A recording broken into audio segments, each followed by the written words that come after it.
Assalamualaikum warahmatullahi wabarakatuh. Alhamdulillah wassalatu wassalamu ala rasulillah Sayyidina wa maulana Muhammad ibn Abdillah wa ala alihi wa sahbihi wa mawalah wa la hawla wa la quwata illa billah amma ba'da. Para pemirsa yang dimuliakan oleh Allah, pertama dan paling utama, marilah kita senantiasa memanjatkan puja serta puji syukur kita kehadirat Allah Subhanahu wa Ta'ala atas segala limpahan kenikmatan yang Allah Ta'ala karuniakan kepada kita. Karena begitu banyaknya nikmat yang Allah Ta'ala karuniakan kepada kita, dan kita tidak akan pernah sanggup untuk menghitung nikmat daripada Allah Ta'ala, maka Allah Ta'ala tidak pernah memerintahkan kita untuk menghitungnya, melainkan mensyukuri daripada nikmat tersebut. Karena andai kata menghitung nikmat Allah, wa in ta'udhu ni'matullah la tuhsuha, gak akan pernah bisa dan sanggup kita menghitung nikmat Allah. Oleh karena itu Allah tahu bahwa kita lemah, maka tak perlulah kita hitung, cukup kita syukuri, dan insya Allah dengan mensyukuri nikmat, Allah akan tambahkan dengan kenikmatan-kenikmatan yang lain. Sholawat dan salam semoga tercurah kepada sosok yang agung dan mulia, yang telah mengajarkan kepada kita mana yang taat, mana yang maksiat, mana yang hak, mana yang batil.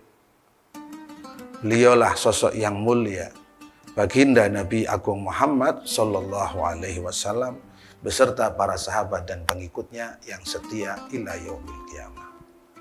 Para pemirsa yang dimuliakan oleh Allah, sungguh di bulan Ramadan ini, di bulan yang sangat istimewa, di mana bulan yang mana di dalamnya diabadikan di dalam Al-Quran perintahnya oleh Allah Subhanahu wa Ta'ala, yang dengan harapan ketika kita menjalankan puasa nanti di ujung dari ayat tersebut yaitu la'allakum tattaqun, supaya kita itu menjadi orang-orang yang bertakwa. Artinya ada perubahan dalam diri kita setelah menjalankan puasa. Maka menjadi pertanyaan bagi kita, setelah kita menjalankan puasa selama 1 bulan penuh, apakah kita tetap sama?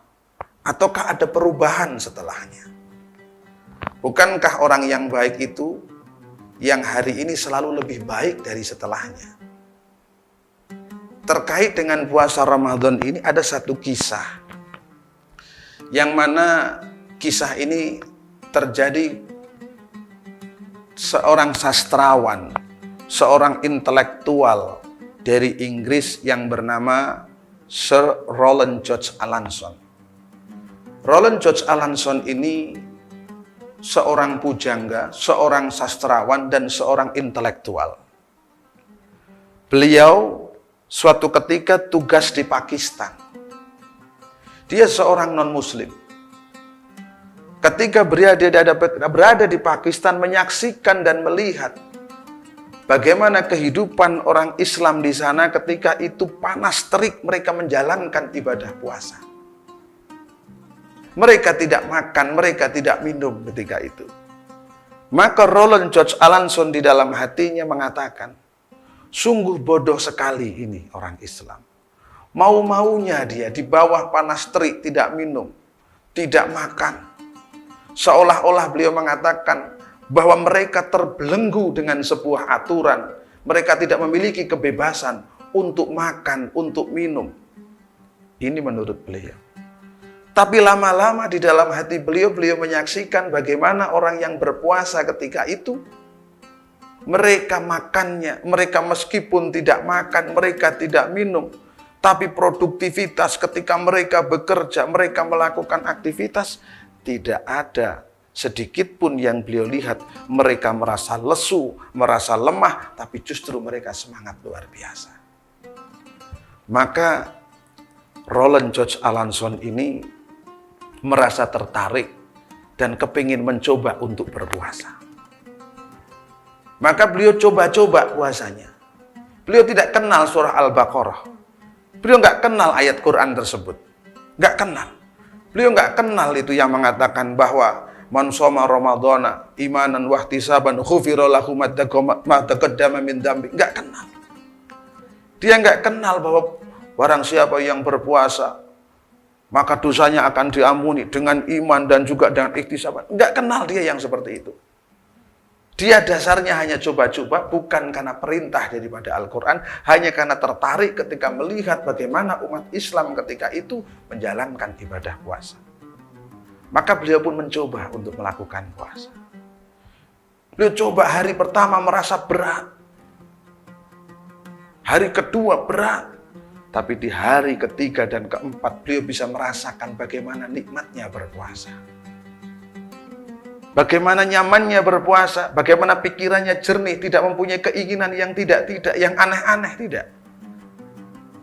Maka Roland George Alanson ketika itu, karena begitu tertariknya dengan amal ibadah puasa yang dilakukan oleh umat Islam ketika itu, maka beliau pun memutuskan, pasti siapa yang memerintahkan ini. Maka beliau mempelajari daripada sumbernya langsung. Maka beliau pelajari Al-Quran. Setelah beliau pelajari Al-Quran, apa yang terjadi? Beliau memutuskan, dan beliau mengatakan, inilah yang sedang saya cari. Inilah kebenaran hakiki. Maka beliau pun mengucapkan 2 kalimat syahadat ketika itu. Seseorang yang berpuasa bukan karena ayat Quran.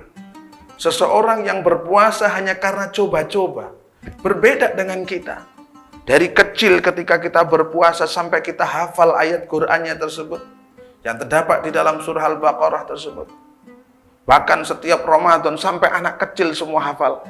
Tapi adakah perubahan sebagaimana perubahan yang terjadi kepada Roland George Alanson ketika itu? Adakah perubahan untuk kita? Beliau mengalami perubahan yang begitu luar biasa. Mendapatkan hidayah dari Allah Ta'ala. Beliau mendapatkan anugerah hidayah yang Allah Ta'ala berikan. Lalu muncul pertanyaan bagi kita. Apakah puasa Ramadan yang kita lakukan selama sebulan ini? Bahkan mungkin Ramadan yang dahulu, mampukah merubah diri kita menjadi orang yang bertakwa kepada Allah Ta'ala? Bukankah definisi takwa yang sederhana adalah kemampuan untuk menjalankan perintah Allah dan menjauhi larangan Allah? Ini definisi takwa yang sederhana, yang mudah saja. Lalu kalau takwa ini kemampuan untuk menjalankan perintah Allah dan menjauhi larangan Allah, ini mudah. Akan tetapi di situ ada kata yang tidak disebutkan, yaitu kata segala, karena takwa adalah kemampuan menjalankan segala perintah Allah dan menjauhi segala larangan Allah. Ini menjadi berat, tidak mudah. Contoh larangan Allah saja, yaitu membicarakan orang lain atau ghibah. Padahal salah satu amal ibadah daripada puasa kita akan rusak, mengurangi daripada pahala puasa kita. Salah satunya adalah dengan kita membicarakan orang lain. Berbohong, mengadu domba, dan sebagainya. Ini merusak amal ibadah kita. Maka kita akan mengalami kerugian daripada itu. Maka tidak sedikit di antara orang yang berpuasa, kamin so'imin. Tidak sedikit orang yang berpuasa. Min siyamihi, daripada puasanya itu cuma apa? Mendapatkan ju' dan juga atas. Daripada ju' dan juga lapar dan dahaga. Itu saja. Hanya mendapatkan itu dalam berpuasanya. Tidak sedikit di antara mereka. Maka sungguh satu kerugian ketika seseorang yang menjalankan puasa, tapi dengan puasanya berlalu begitu saja, yang menjadikan dirinya tidak mendapatkan apa-apa. Hanya mendapatkan lapar dan dahaga. Rasul SAW pernah ketika beliau di hadapan para sahabat. Ketika itu beliau naik ke atas mimbar. Mimbar ke-1, mimbar kedua, sampai ada 3 mimbar. Di mimbar yang pertama ketika itu, Rasulullah mengucapkan kata, naik ke 1 langkah mengucapkan kata amin. Naik ke langkah berikutnya Rasulullah mengucapkan kata amin lagi. Naik ke yang ketiga Rasulullah mengucapkan kata amin lagi.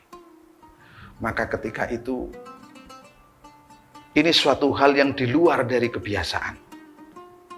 Biasanya ketika Rasul naik ke atas mimbar, beliau langsung berikan nasihat. Tapi begitu dia naik ke satu, kedua, ketiga, tahu-tahu dia langsung turun.